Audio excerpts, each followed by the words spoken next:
Hey guys, I want to share with you today what midterm rentals are and what are the benefits of renting your property as a midterm rental as opposed to we'll compare it to long-term and short-term rental. So if you don't know me, if you're new to this channel, my name is Alan Duan. I own Hospi Homes right there, that's a logo. And we are property managers for midterm and short-term rentals here in Los Angeles. For a number of reasons, regulations being part of it, most of our properties are midterm rentals, or they're required to be because they can't be short-term rentals. I've managed currently it's about a little over 30, but been managing midterm rentals for 5, 6 years now. So why are real estate investors moving toward Mitch? Why is this topic popular now, right? It's the past few years, Mitch rentals have gotten a lot of attention, a lot of discussion. The most obvious reason, which you're probably already familiar with if you've heard about midterm rentals, is the additional income and cash flow that you can make.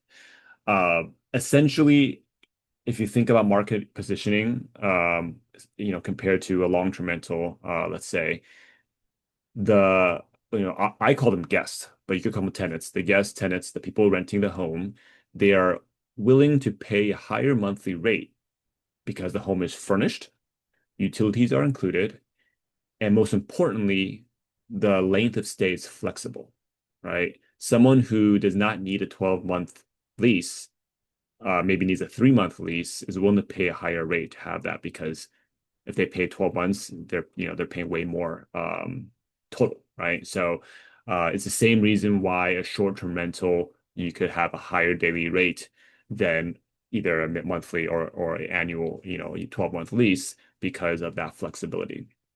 So number one benefit of the MTR, I'm gonna call it MTR now, just a little quicker to say the midterm rentals is the additional income.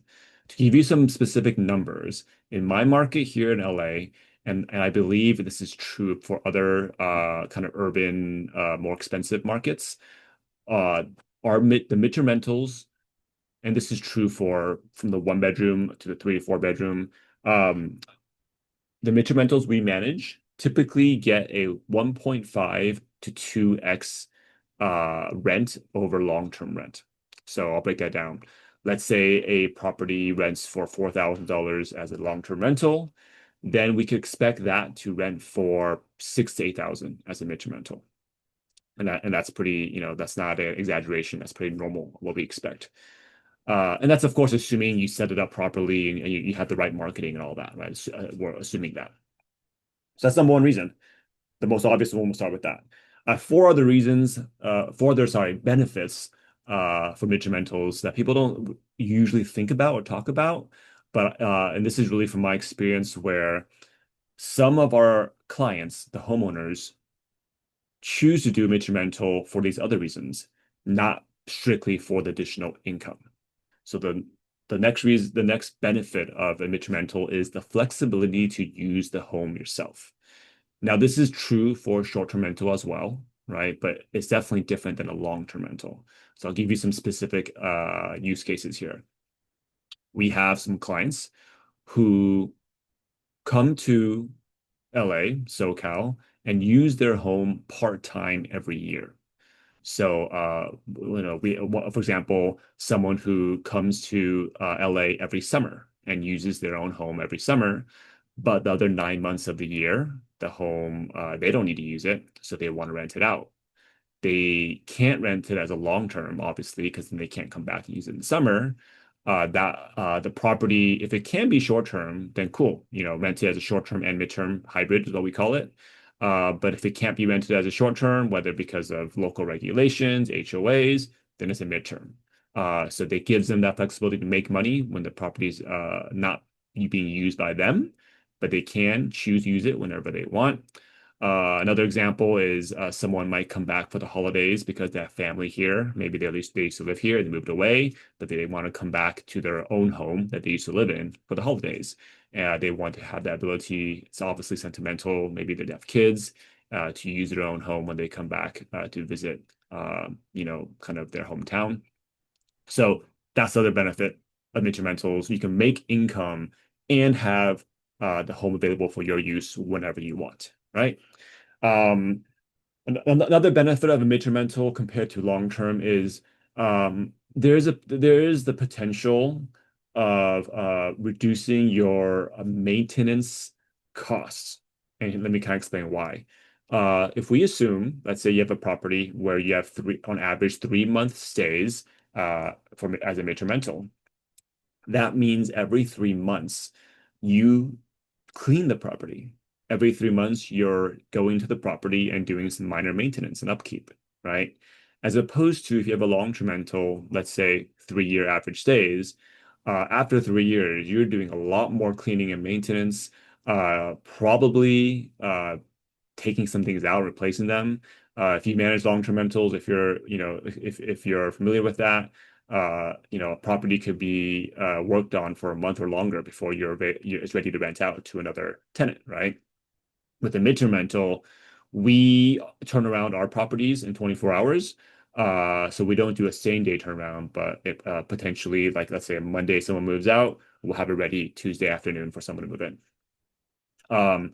But those, after each day, again, you're coming in to clean, so you don't have, certain areas getting dirty and kind of, maybe the tenant doesn't take care of it, and then it's really hard to clean, or maybe something's ruined, as well as maintenance, right? There's some maintenance that gets worse and more expensive if you kind of delay it and not fix it, kind of when the problem starts. So there is this potential of taking care of your property better. Next, this is number 4 out of 5, benefits of a midterm rental. If you're in a market like mine where there are rent increase restrictions, this is a way to avoid a situation where you have a long-term tenant who, over the length of their stay, they're paying below market rent because the market rents go up faster in your area, more than you're able to raise the rent. Right? That's common in most expensive markets like LA here. So with a midterm rental, because each tenant stays for such a short amount of time, essentially, we'll use a 3 month stay example. After each 3 month stay, you put the property on the market, back on the market for the next tenant at whatever the market rent is at the time, right? So let's say someone rents the property for 3 months at 4,000, and then they move out, and then when they move out and you're ready for the next tenant, the actual midterm rental market rate for your property is now 4,500. You could rent it at 4,500. So you can see over the length of a few years, if you look at all your bookings, you have the potential of raising the rent rather than being limited with the long-term tenant. And now the last benefit of midterm rentals, and this is really more about comparing it to short-term rentals. It, it Midterm rentals, traditionally, a lot of investors, you know, of course, know about the long-term rental option, but that's uh, the most common, way people rent out a property if you want to buy and hold. And then short-term rentals have become very popular with Airbnb, over the past 10 years. So that's typically if someone's thinking, I want to furnish a place and make more money on this property, people think short-term, right? In places where you can't do short term, and typically it's because of the city regulations or an HOA. I've heard this pretty often where the owner, the real estate investor, discovers they can't short term rent the home, so they just go to long term rent it, right? That's the next option that they consider. Or maybe if it's something that they're considering selling, or maybe something they're considering buying, they underwrite as a short term, sorry, they consider short term rentals. They find out they can't do it. If the property doesn't pencil out as a long term, so they move on. So with midterm rentals, it's a way to furnish a property, rent it for more, and not be limited by the short-term rental regulations. And it gives you that opportunity to make more income on a property when you can't otherwise short-term it. So those are the benefits in my experience managing. Currently, again, about 30 midterm rentals, but we managed probably 50 to 60 different properties over the years. Experience the benefits I've seen our owners um, enjoy, um, and really what we do to help our owners. Uh, if you have any questions about Midterm Rentals, please reach out, comment here, message me, and I'm happy to connect and help you with your MTR questions. And I'm gonna put this in the description as well. The best way I could help you is I co-host a school community where we do weekly office hour calls to answer all your questions. And really it's about it's a community we're building where people help each other about all things midterm rentals. So if you're interested, check that out. It's free to join. We do a weekly live Q&A call.